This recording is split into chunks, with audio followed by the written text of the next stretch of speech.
যে সরকার দ্রুত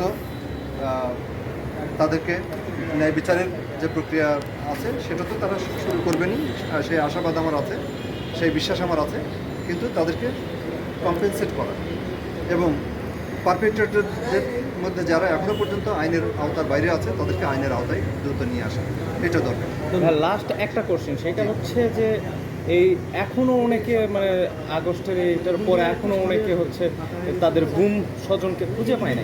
আসলে এটা কেন, মানে অনেককে খুঁজে পাওয়া যাচ্ছে না কেন, বা যারা এখনো মানে এখন এটা বলতে খুব আমার কষ্ট হচ্ছে, কিন্তু আল্লাহ না করুন।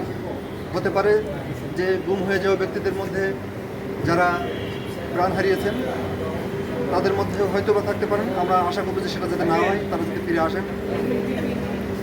অনেক কিছুই হতে পারে, কিন্তু সরকারের জায়গা থেকে সরকার তো প্রচেষ্টা অব্যাহত রেখেছেন যে কীভাবে তাদেরকে ফিরিয়ে আনা যায়, বা সরকারের সংশ্লিষ্ট অর্গানগুলো কাজ করছে যে কীভাবে এই ব্যক্তিগুলোকে পরিবারের কাছে ফিরিয়ে দেওয়া যায়, এবং অনেকে ফিরে এসেছেন, আপনারা দেখতে পাচ্ছেন।